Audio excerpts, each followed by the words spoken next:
I'm Alex Mozad, and welcome to Winner Take All, where we talk about the constant battle between large tech monopolies and traditional incumbents.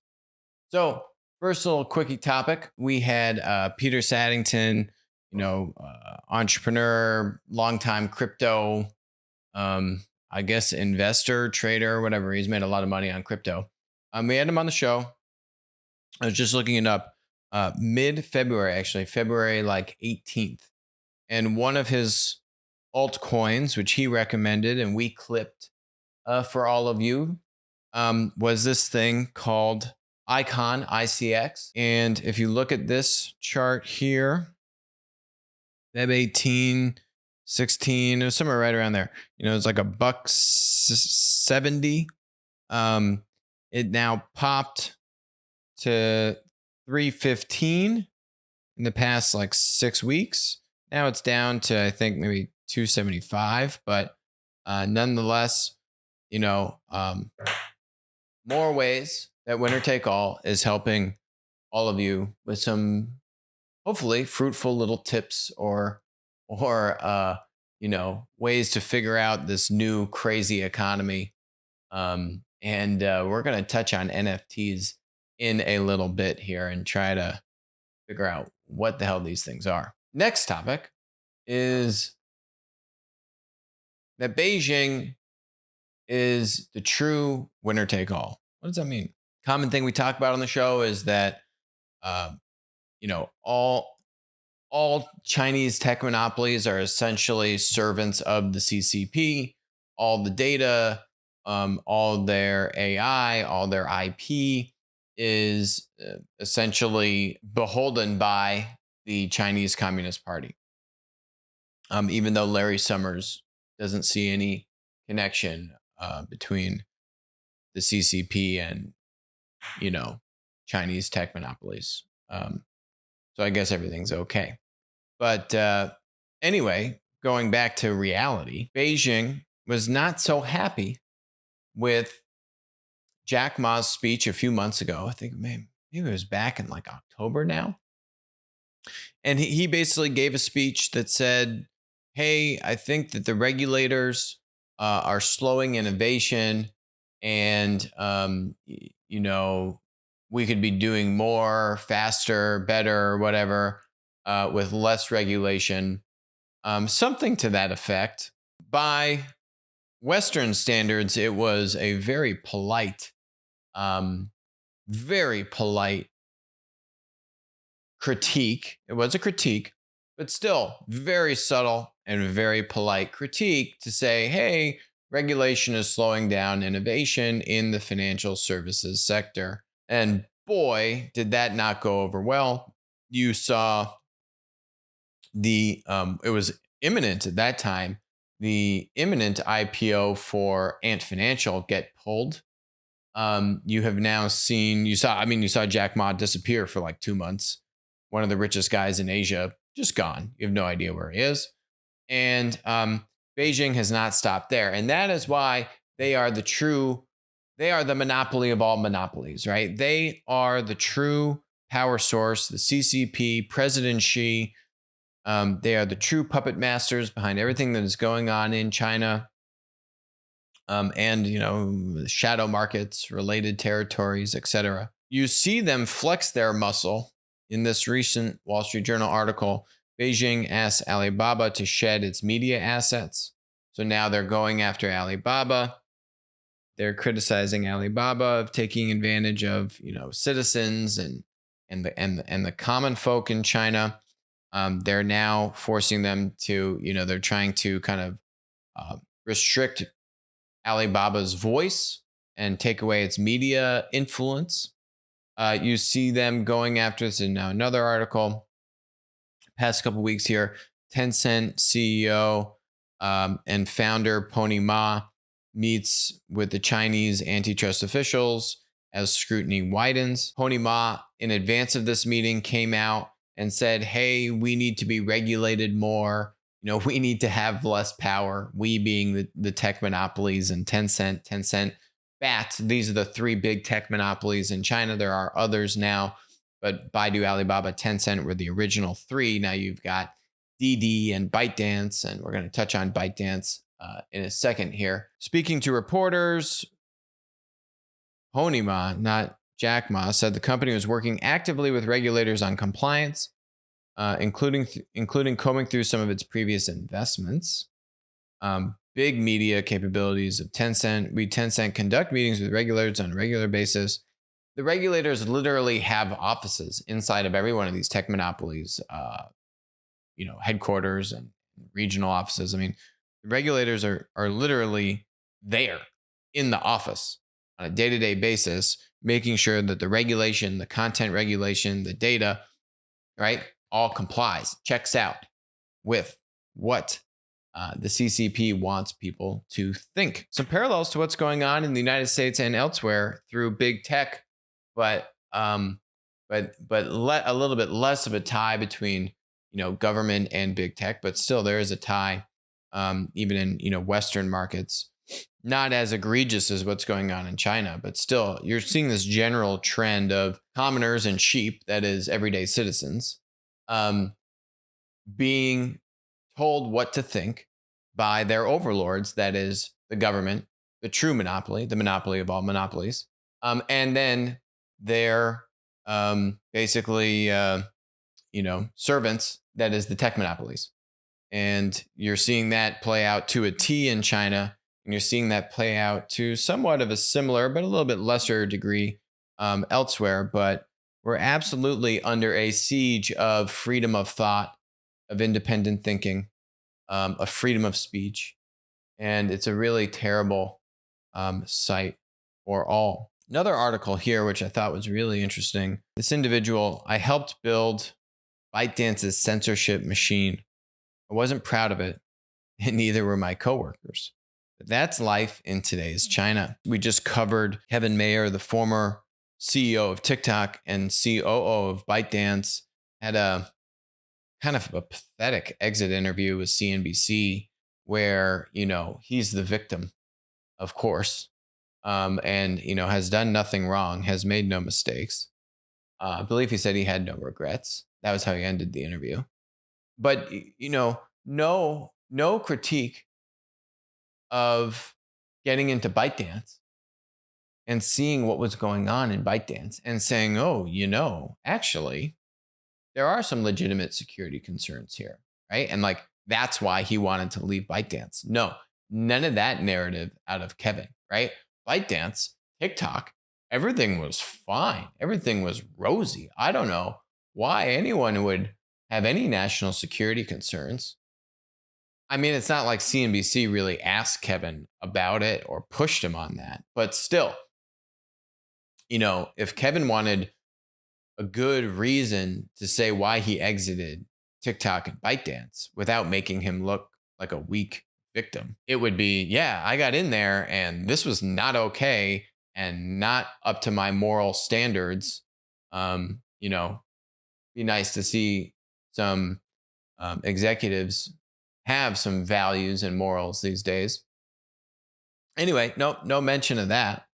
And so now here is a first person account of someone on the team. Really great read. I'm going to go through this, a few good pieces of this here. We've talked about how regulation by the CCP, by the Chinese government, worked exactly counter to the whole premise of platforms, right?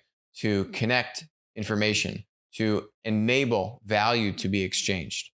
And what the CCP did was, because of their heavy regulation, anyone that was talking about COVID when it originated in China, obviously, back, late 2019, they were monitoring this on social media and they were clamping down on it. And not only were they taking the messages off, they were sending police to your home or your relatives' homes to make sure that you stayed quiet.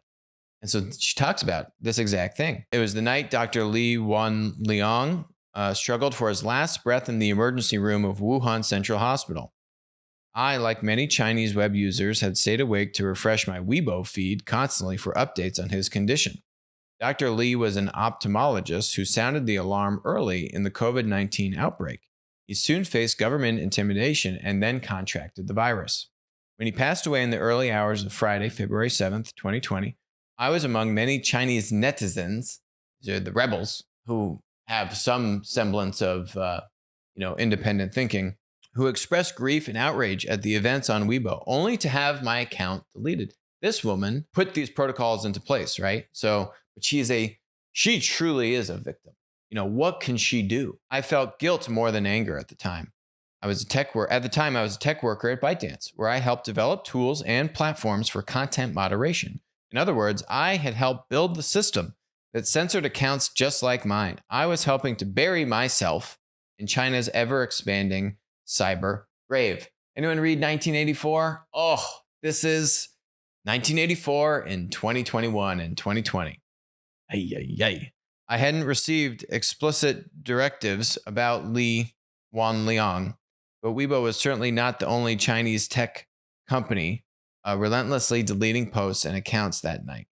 I knew ByteDance's army of content moderators were using the tools and algorithms that I helped develop to delete content, change the narrative, and alter memories of the suffering and trauma inflicted on Chinese people during the COVID-19 outbreak. I couldn't help but feel every day like I was a tiny cog in a vast evil machine. ByteDance is one of China's largest unicorns and creator. Talk about what TikTok does. Now, here's the interesting part about TikTok. Last year, when ByteDance was at the center of U.S. controversy over data sharing with Beijing, it cut its domestic engineers' access to products overseas, including TikTok. TikTok has plans to launch 2 physical transparency centers in LA and DC to showcase content moderation practices. But in China, content moderation is mostly kept in the shadows. What this touches on here is the deep pipes between TikTok and ByteDance based in China. And we've spoken about this, as it relates to both ByteDance, TikTok, and Zoom, that you have all the product and engineering based in China, but then you have kind of the sales and marketing based in the United States. And how can you ever truly separate the two? So she's saying here, ByteDance cut its domestic engineers' access to products overseas. That means that they throttled these engineers' access. But it doesn't mean that the data isn't still flowing back and forth on those pipes, right? It doesn't mean that they throttled access to the CCP, right? All it's saying is that her access was throttled, right? Not altogether. And by the way, what she talks about further is the AI that helps to inform the recommendation algorithm is all run out of China. So you can't truly decouple TikTok from ByteDance in China. You'll actually prevent the product from operating successfully or properly. Right? That's just how the system is designed, and it comes through in this in this dialogue or this article that she's written here. ByteDance employed about 20,000 content moderators to monitor content in China. They worked in these different cities. Some were employees, some were contractors. My job was to use technology to make the low-level content moderators work more efficient. For example, we created a tool that allowed them to throw a video clip into our database and search for similar content. When I was at ByteDance, we received multiple requests from the bases. These are the content moderation bases, to develop an algorithm that could automatically detect when a user spoke Uyghur. Uyghur is the group of Chinese Muslims who have been put into, re-education camps, literally out of 1984 here. So they wanted to monitor if someone's speaking in Uyghur, then they can automatically cut off the live stream session in the app. The moderators has asked for this because they didn't understand the language. Streamers speaking ethnic languages and dialects that Mandarin speakers don't understand would receive a warning. And if they didn't comply, moderators would respond by manually cutting it off. But when it comes to Uyghur, with an algorithm that did this automatically, the moderators wouldn't have to be responsible for missing content that authorities could deem to have instigated separatism or terrorism. We eventually decided not to do it. We didn't have enough Uyghur language data points. So you can see just the level of sophistication, the amount of resources being poured into this content moderation, the fear that the content moderators have if they, God forbid, miss a Uyghur live stream for, I don't know, we're talking minutes here, not hours, right? They wanted this to happen automatically, rather than them having to manually pick it up, even though it's flagged, but then they have to manually cut off, right? They wanted to have it be done automatically. I mean, just the level of sophistication. I mean, this is such difficult. Think about the computing power and the tools, time spent to develop these programs, both in code and with humans to do this. I mean, it is. I mean, it's impressive and scary at the same time. What Chinese user generated content platforms most fear is failing to delete politically sensitive content that later puts the company under heavy government scrutiny, like what we're seeing with Alibaba, having to shed these media properties. We've talked before about how the Chinese government, you've seen stock prices of Chinese tech monopolies crater when the Chinese government puts more restrictions or scrutiny on the media properties and how well they're doing content moderation. It's a life and death matter. Yikes. Occasionally, ByteDance's content moderation system would go down for a few minutes. It was nerve-wracking because we didn't know what kind of political disaster could occur in that window. As a young unicorn, ByteDance does not have strong government relationships like other tech giants do. So it's walking a tightrope every second. I mean, it's just like out of a novel. The team I was a part of, content moderation policymakers, plus the army of about 20,000 content moderators, have helped shield ByteDance from major political repercussions and achieve commercial success. Not many tech companies in China have so many resources dedicated to moderating content. Other user-generated content platforms in China have nothing on ByteDance in terms of their level of content moderation sophistication. So this is the company that Kevin Mayer went into, and not one iota of concern when he looks at the level of content. He's a smart guy. He's the COO of ByteDance Global. He gets in there. None of this smells funny to him. I mean, this is really just, disheartening. It really is emotional to read. A dim light of idealism still burned, of course. Perhaps it was naive of me. I had thought if I had tried a bit harder, maybe I could raise the muzzle of the gun an inch, as they say in Chinese, to let a bit more speech sneak through. Eventually, I learned how limited my influence really was.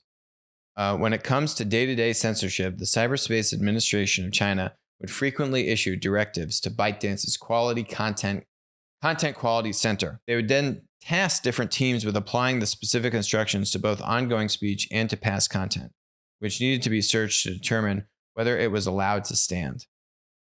Now, okay, this is the last thing, then we'll keep moving. Look at this.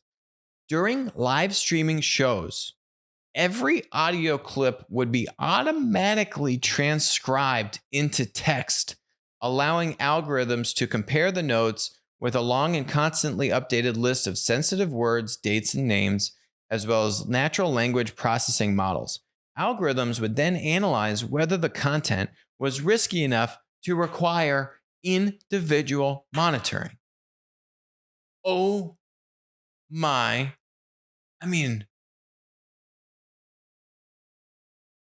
this is next level.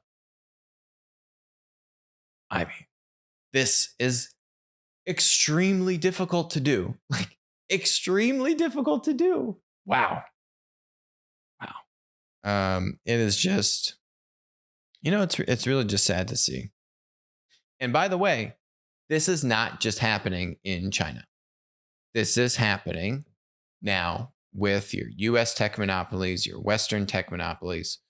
This content moderation philosophy has been exported and has now become a competitive differentiator for the tech monopolies. Zuckerberg was actually testifying that he thinks that if smaller tech startups can't do content moderation, then they should not receive Section 230 protection.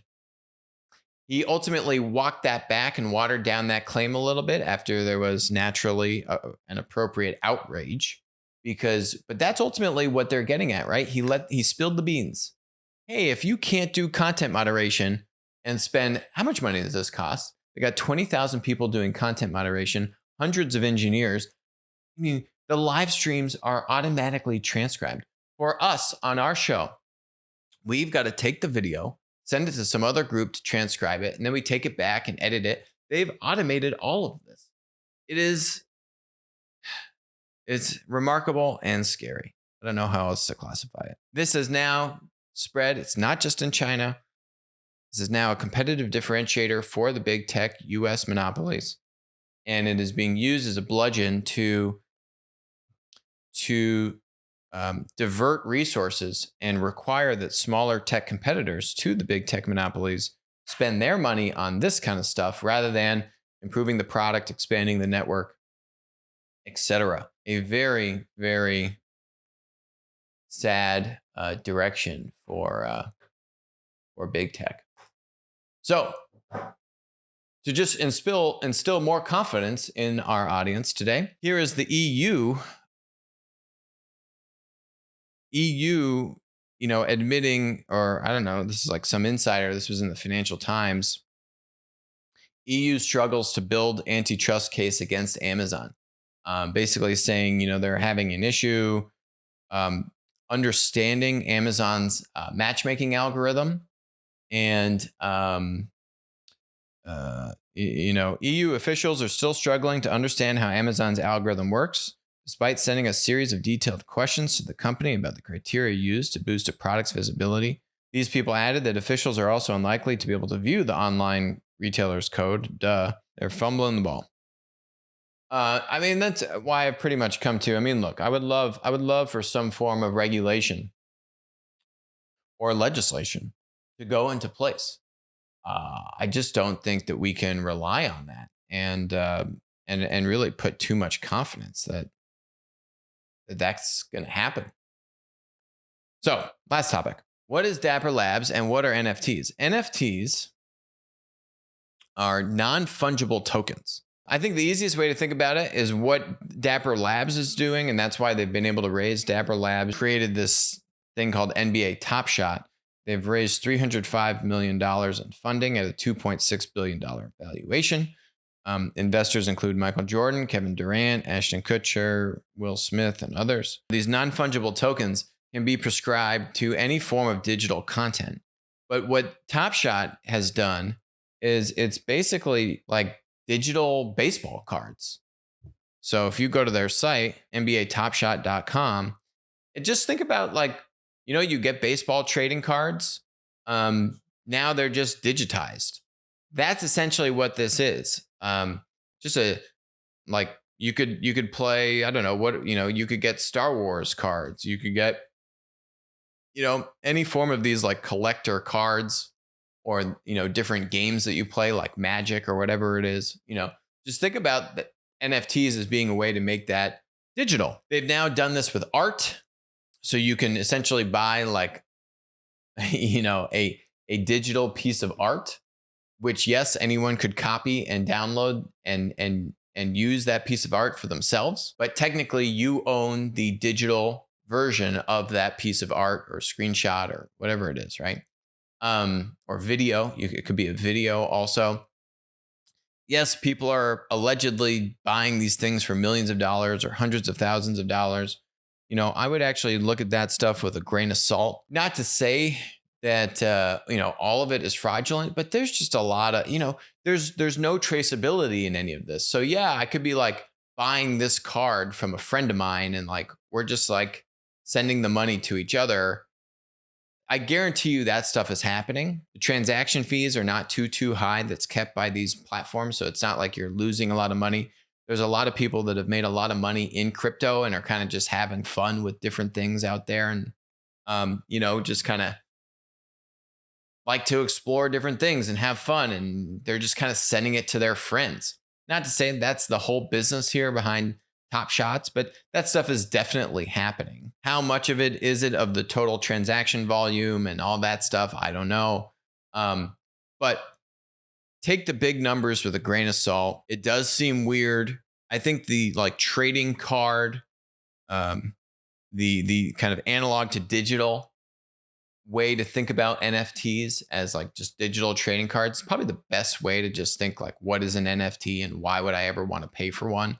People pay a lot of money for baseball cards and Star Wars cards and all this kind of stuff, right? So that's the way I've thought about it to make sense of it. When it gets to art, digital art, I think that's a whole other kind of rationale as to why you would want to spend real money on an NFT for art. But again, how much of that is real and kind of just sending money to your friend? I don't know. But the trading card thing, that I can see that. That can make some sense to me. Does it make sense why someone would pay, $100,000 for like the LeBron video? No, that doesn't make sense to me.